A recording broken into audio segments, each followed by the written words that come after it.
first start working with me, they all complete a diet diary to explain to me what they eat. And one of the aspects I look at is their macronutrient content. Are they eating enough protein, enough carbs and fats?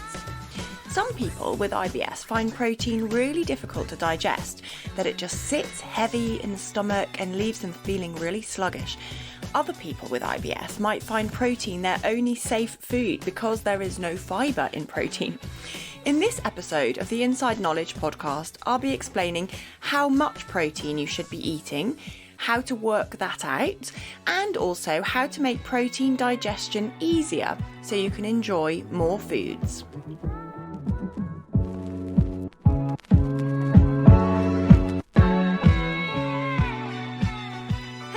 Welcome to episode 46 of the Inside Knowledge podcast. I'm Anna Mapson. This week's episode is all about protein because people find it quite confusing how much we should be eating and also when you should be eating it, what kind of foods are good for IBS. Protein can often be something that people rely on, and at the extreme end is people who go on a carnivore diet, eating only animal-based proteins like meat, cheese and eggs. This can be quite a tempting thought for some people with IBS because sometimes it's the fibre in our foods that seems to be the biggest trigger. And so the thought of eliminating all of that and just living on protein with no fibre might be quite appealing. However, this carnivore diet is not something I would recommend to anybody, let alone people with IBS. Although you might feel better in the short term, what you're doing is in the long term changing your gut bacteria because there is no fibre there to feed the good bacteria.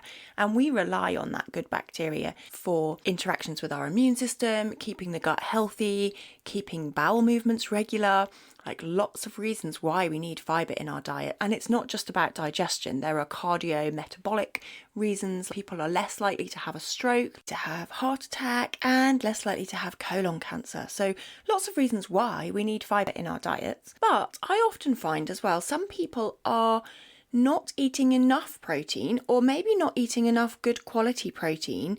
And so let's talk a bit about why we need protein.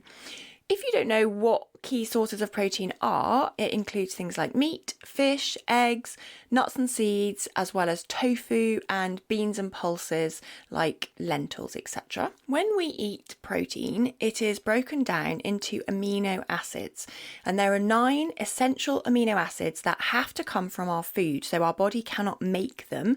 There are other amino acids as well that we can make based on having these 9 essential amino acids from the diet. Animal sources of food have got more protein in them compared to plant-based sources of protein, and you need to eat more plant-based proteins throughout the day to add up to the same amount of animal sources. I'll go through a couple of examples in a moment. But just thinking about what this protein actually does for us. So in a digestive sense, it keeps us fuller for longer because protein is broken down quite slowly compared to fast release glucose, for example. So when you have something like a piece of white bread, a piece of toast, that will be burnt through quite quickly in terms of energy. Whereas if you eat more protein sources, they will give you a longer source of energy because digestion takes a little bit longer. Protein, when it's broken down, essentially keeps our structure, so it helps us build muscle, bones, but it's also used for our body's processes like hormones and our digestive enzymes. These all require protein to build and to keep us going, as well as things that you can see on the outside, like nails and your hair and your skin. So this is sometimes a good indication of whether you're getting enough protein. I'm going to talk to you a little bit about how you can look at your diet, but actually you might look at your body and think, am I getting enough? In cases of severe protein deficiency, you might see things like dry, peeling nails, very dry and dull hair, maybe hair loss, where basically you're not producing enough protein to keep these non-essential functions of your body going. Like your body will not prioritize creating strong, healthy nails when actually it needs some protein to make sure that your heart is still beating and that your blood is still going around your body. These are core functions that will be prioritized.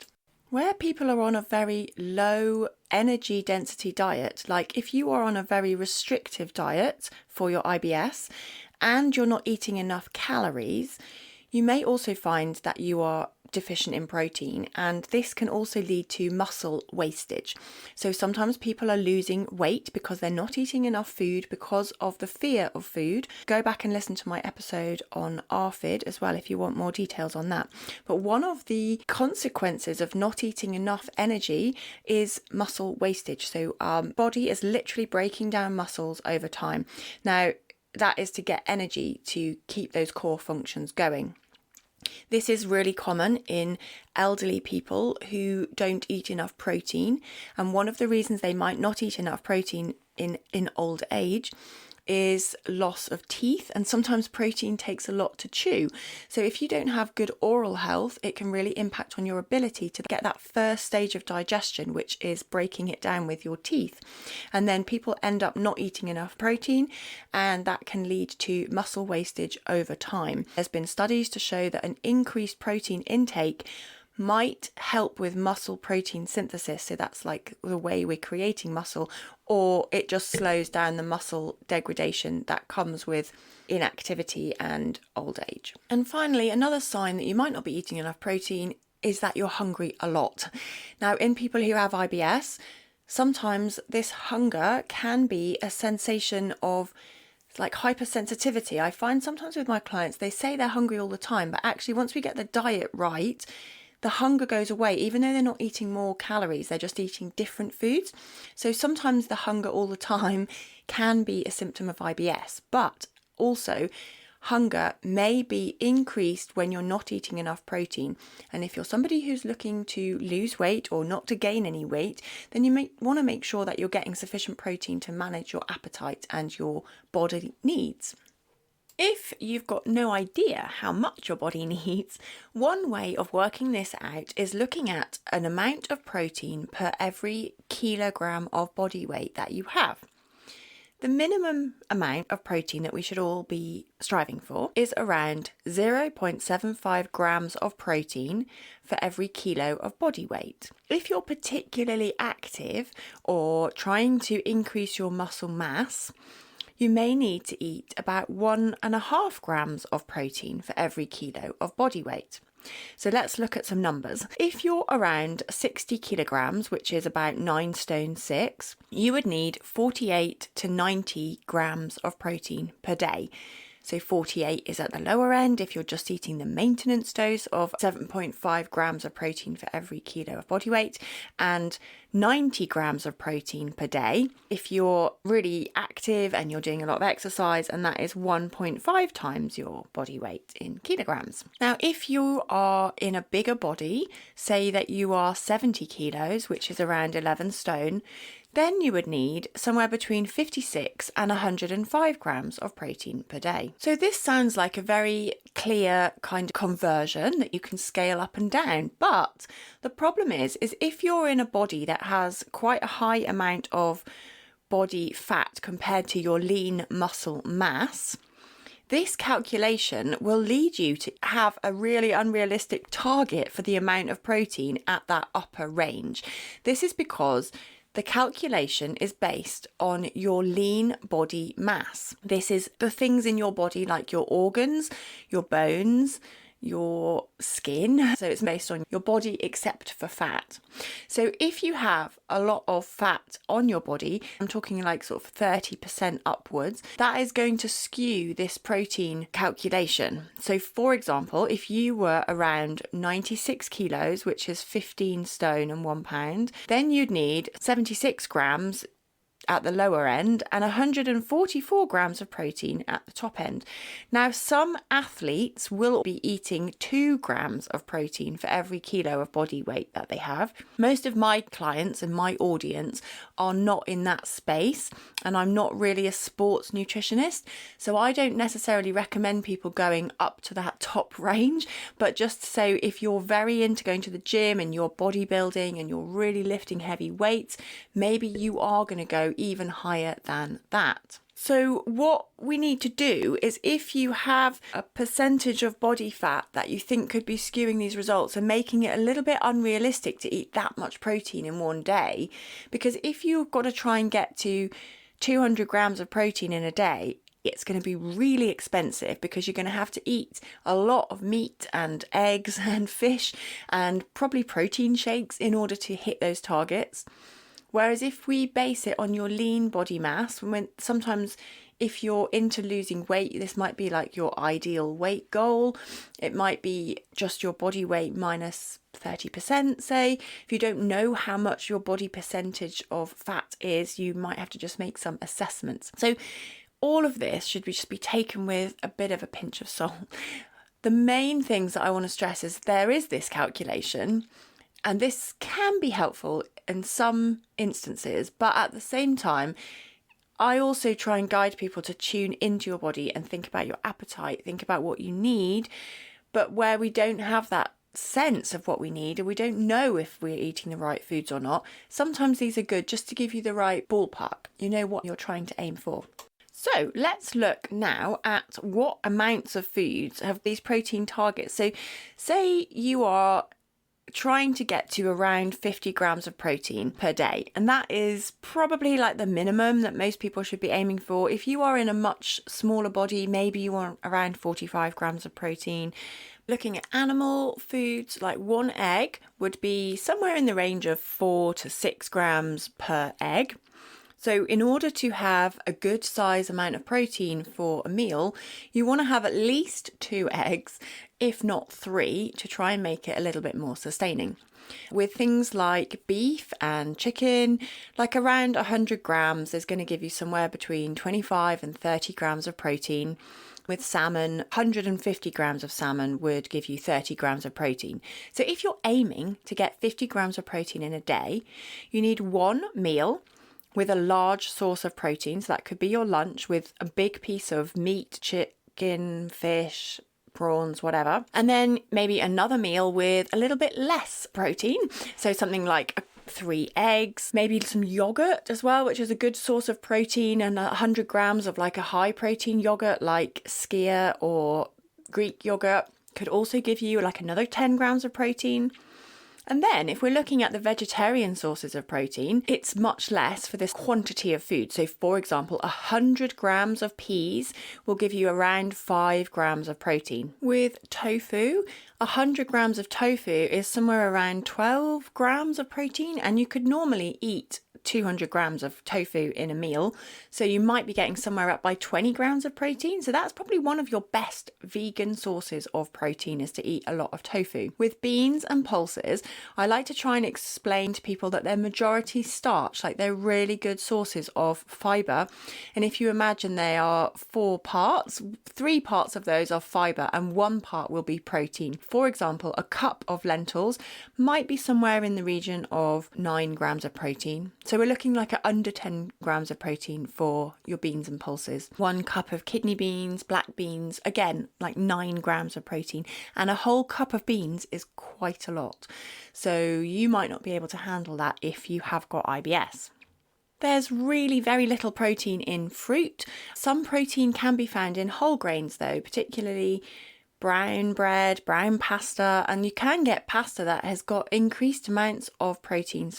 For example, lentil pasta or buckwheat pasta, or you can actually get high protein pasta, which the wheat proteins are concentrated. Do look out for other ways to just increase up your protein that's not necessarily all about eating lots of meat and fish. So if you're someone who has IBS and you're thinking, yeah, I know all of this stuff about protein, but when I eat it, it makes me feel really terrible. Protein might be quite difficult to digest with IBS, and you might find it feels heavy in your stomach. It takes ages to digest. This may be down to not having enough stomach acid in order to break it down. Protein digestion starts with chewing it up. Like, it's really helpful to mash that food up with your teeth, but also when the protein reaches your stomach, then our stomach acid and some enzymes called proteases break it down into little chains of these amino acids. So these are the building blocks for protein. Then in the stomach, there's like the mashing up of food with your muscles. So the stomach bag is crunching up, trying to digest the food. Then this moves out into your small intestine, and the pancreas releases more enzymes that are also working to break down proteins into individual amino acids so they can be absorbed and we can start to use them. Where this can go wrong for people who've got IBS is, firstly, your stomach acid might be impaired due to you're eating really fast, you're really stressed, and you've probably heard me say loads of times on the podcast, when you are stressed or in your fight or flight situation or you have high anxiety, you are not going to be producing as much stomach acid and digestive enzymes as you could be. And so therefore it could be impairing your digestion of proteins. So really helpful, going back to the basics, sitting down to eat properly at a table, trying not to be too distracted, chewing your food really well so that you are using your teeth to mash up the food as much as possible before it hits your stomach. And then trying to stay upright if you're having a lot of trouble with reflux or digestion sitting really heavy in your stomach. Trying a small walk, like keep yourself moving. Don't sit down and feel all sluggish after a meal. Try to get up because it does help the food in your stomach. Sometimes people worry about diluting their stomach acid with a drink at a mealtime, and so they will say, well, I don't drink with a meal. This is okay. It's okay to have a small drink with your meal to help you wash the food down. So don't feel like you can't drink at all. What I would probably avoid is drinking like 2 big pints of water with your meal. That may lead you to feel more bloated. It's not necessarily about diminishing the impact of your stomach acid, but more that it can leave you feeling very bloated and full. One of the other things to do if your digestion is slow due to reduced eating is to eat more. And I know it can feel really challenging. I sometimes explain to my clients these 2 things can be true. Firstly, you need more food and it feels like you're eating too much. These 2 things can both exist at the same time. You might feel like you're eating too much and your body still needs more. This is one of the challenges that we get when we have over-restricted food for too long. Now, I wanted to quickly mention, while we're talking about protein, what about protein powders? Are any of them suitable for people who have IBS? The one that seems to have the least amount of problems would be a whey-based protein. These do not contain lactose, so whey is the protein that comes from dairy. So obviously not suitable for vegans, but for vegetarians or people who eat meat, it could be okay to have a whey-based protein supplement, but it's best if you can get this from your diet. By drinking down a large amount of protein in a shake, that is a liquid, so it goes through your stomach quite quickly. It doesn't sit in your stomach for as long as it would if you were eating some solid food. And then that can hit your small intestine quite quickly. So sometimes that whole digestion process that I've just described doesn't really get a chance to work as effectively. And that can lead to feeling bloated, maybe diarrhea, or just being uncomfortable. The other thing with protein powders that are of a mixed source, so not whey-based ones, but maybe ones that are based on soya or pea-based proteins, these sometimes are very high in FODMAPs, that's the fermentable fibres, and so can cause a lot of bloating. So if you are taking a protein powder, then do just check what it's got in it. The other thing to look for is sweeteners, so anything like xylitol, sorbitol, mannitol, these are also high FODMAP and can really set people's bloating off. The same with inulin, like FOS, if they say they contain prebiotics, which for some people will be an excellent benefit, for some people with IBS can actually make things worse. So I try to avoid anything that's got prebiotics in it, and that might look like FOS, inulin, fructooligosaccharides, galactooligosaccharides, any of those sort of terms, and then also anything that's got sweeteners in it like xylitol, etc. That was a quick whistle-stop tour of protein for people with IBS. And if you haven't already listened to episode 8, go back and listen to that one where I talked about IBS with a vegetarian diet. And in there, You will also find reference to a link which I'll put in the show notes to this episode, which is about vegetarian protein sources that are also low in FODMAP. So if you're following a vegetarian or vegan diet, and I've created a little handout which goes through some of the key protein sources for vegetarians and vegans and whether they meet the low FODMAP diet or not, which you might find helpful. If at the end of listening to all of this information about IBS and protein, you're still confused, then maybe you'd benefit from working with me in the Gut Reset. It's a 3-month program where I tailor all of this kind of advice to you, your health situation, any other health conditions you've got, what's worked in the past and what hasn't worked in the past for you, so that we can come up with a good plan together, the one that feels sustainable and that you can do. And I also meet with my clients weekly to begin with, so that you get a lot of support to put the things into place and that you feel it's achievable and sustainable. It's not about changing everything overnight. That's why it's 3 months, and I am there to support you through this process. So please get in touch if you want to talk to me about working in the Gut Reset with me. Okay, I will leave it there for this week. That is it. Thanks for listening to this episode of the Inside Knowledge for people with IBS. Better digestion for everyone.